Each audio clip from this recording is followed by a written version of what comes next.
जय श्री कृष्णा दोस्तों, मैं हूं नरेंद्र अग्रवाल और आप देख रहे हैं नरेंद्र अग्रवाल यूट्यूब चैनल।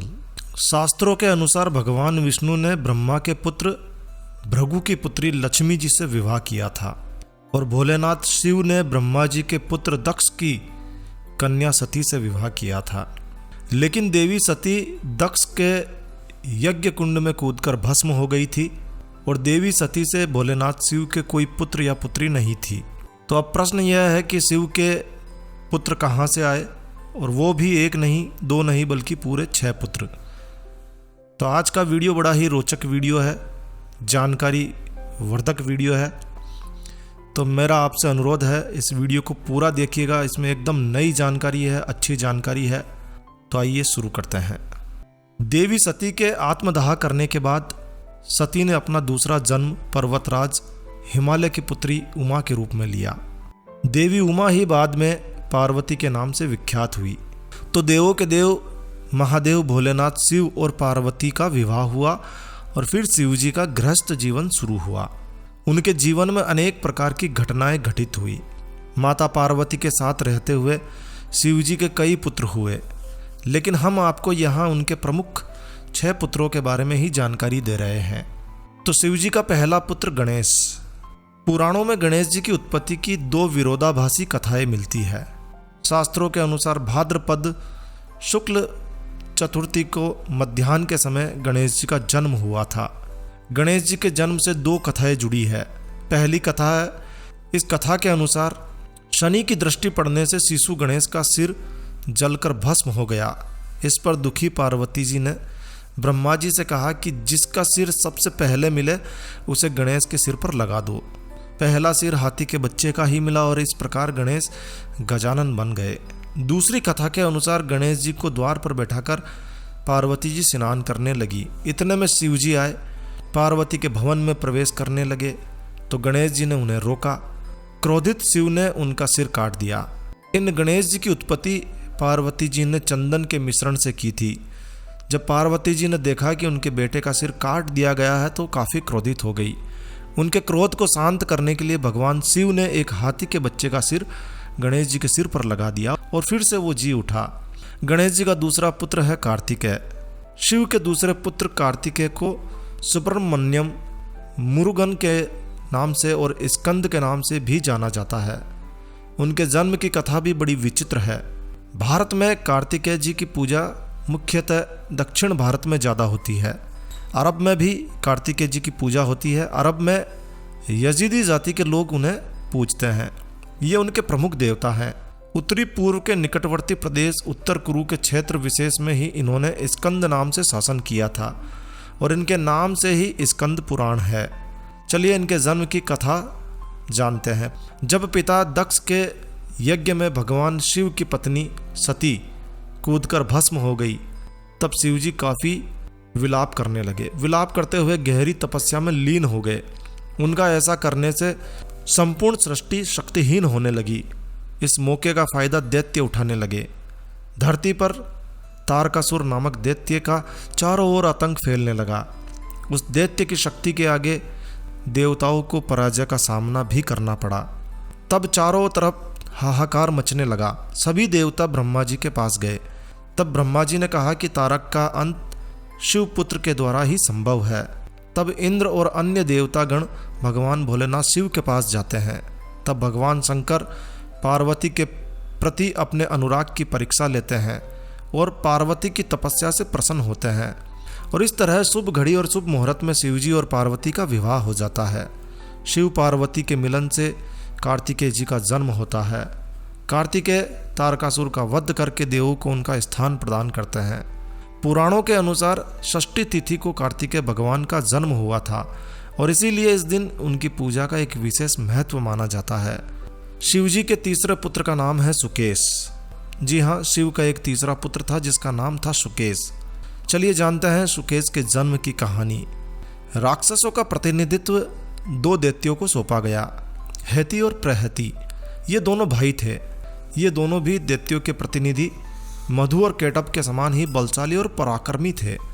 साथ ही साथ प्रहती धर्मात्मा थे। तो हेती को राजपाट और राजनीति में ज़्यादा रुचि थी। राक्षस राज हैती ने अपने साम्राज्य के विस्तार के लिए काल की पुत्री भया से विवाह किया। भया से उनके विद्युत केश नामक एक पुत्र का जन्म हुआ। विद्युत केश का विवाह संध्या की पुत्री साल कंकटा से हुआ। माना जाता है कि साल कंकटा व्यभिचारिणी थी और इस कारण जब उसके पुत्र का जन्म हुआ तो वो उसे लवारिस छोड़कर चल दी। लेकिन विद्युत केश को यह मालूम नहीं था कि ये उनका ही पुत्र है और ऐसी स्थिति में उसने भी उस बालक की कोई परवाह नहीं की। शास्त्रों के अनुसार, पुराणों के अनुसार भगवान शिव और माँ पार्वती की उस अनाहत बालक पर नजर पड़ी और उन्होंने उसको सुरक्षा प्रदान की। इसका नाम उन्होंने सुकेश रखा। सुकेश ने गंधर्व कन्या देववती से विवाह किया। देववती से सुकेश के 3 पुत्र हुए, माल्यवान, सुमाली और माली। इन तीनों के कारण राक्षस जाति को विस्तार और प्रसिद्धि प्राप्त हुई। तो यूँ समझिए कि सुकेश शिवजी का गोद लिया हुआ पुत्र था। शिवजी का चौथा पुत्र जलंधर। शिवजी का एक चौथा पुत्र था जिसका नाम था जलंधर। जलंधर शिव का यही पुत्र शिव का सबसे बड़ा दुश्मन बना।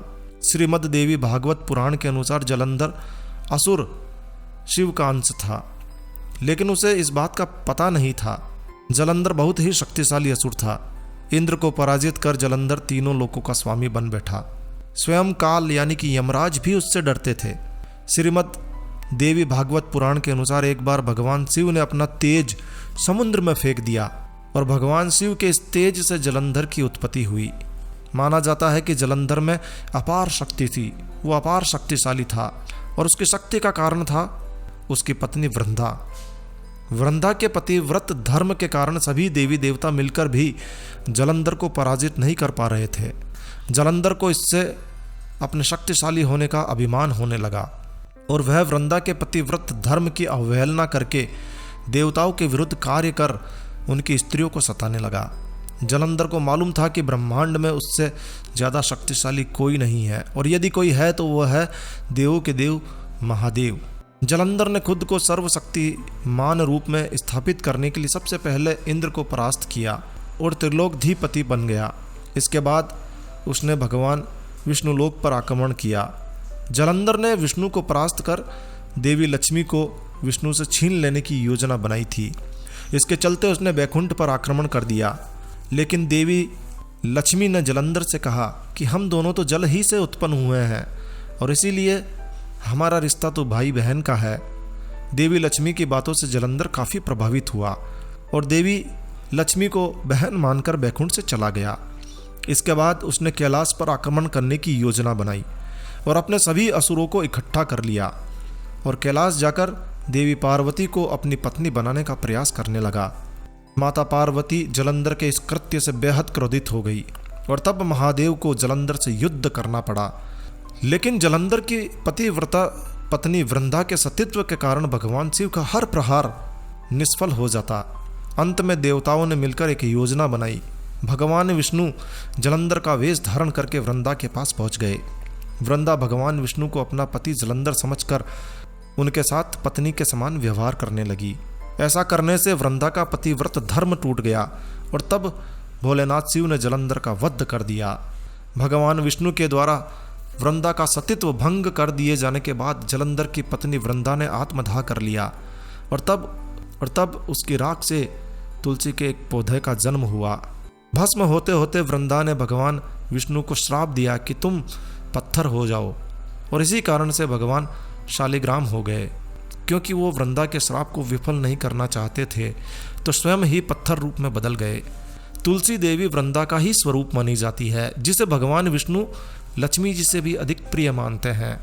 शिवजी का 5वां पुत्र है अयप्पा। भगवान अयप्पा के पिता शिव और माता मोहिनी है। शास्त्रों के अनुसार विष्णु का मोहिनी रूप देखकर भगवान शिव का वीर्यपात हो गया था। उनके वीर्य को पारद कहा गया और उनके वीर्य से ही बाद में ससत्व नामक पुत्र का जन्म हुआ, जिन्हें दक्षिण भारत में अयप्पा कहा गया। शिव और विष्णु से उत्पन्न होने के कारण इन्हें हरिहर पुत्र भी कहा जाता है।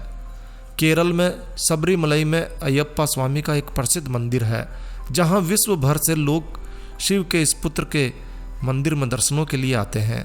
इस मंदिर के पास मकर संक्रांति की रात घने अंधेरे में रह रहकर एक ज्योति दिखाई देती है। इस ज्योति के दर्शनों के लिए पूरी दुनिया से करोड़ों की संख्या में श्रद्धालु यहाँ हर साल आते हैं। शिव जी का छठा पुत्र भूमा। एक समय जब कैलाश पर्वत पर भगवान शिव समाधि में ध्यान लगाए बैठे थे, उस समय उनके ललाट से 3 पसीने की बूंदें पृथ्वी पर जा गिरी।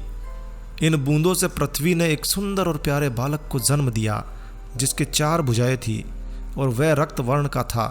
इस पुत्र को पृथ्वी पुत्र और शिव पुत्र के नाम से जाना गया। पृथ्वी ने पालन पोषण शुरू किया, तभी भूमि का पुत्र होने के कारण वो भौम कहलाया। जब भौम कुछ बड़ा हुआ तो मंगल काशी पहुंचा और भगवान शिव की कड़ी तपस्या की। तब भगवान शिव ने प्रसन्न होकर उसे मंगल लोक प्रदान किया। तो ये थे शिव के 6 पुत्र। आशा है ये जानकारी आपको काफ़ी अच्छी लगी होगी। तो दोस्तों, यह वीडियो आपको कैसा लगा कमेंट करके हमें ज़रूर बताएं। और इसी तरह के और वीडियो यदि आप देखना चाहते हैं तो आप हमें अपने विचार व्यक्त करें। यदि आपको यह वीडियो वास्तव में अच्छा लगा है तो लाइक के बटन पर ज़रूर क्लिक करें।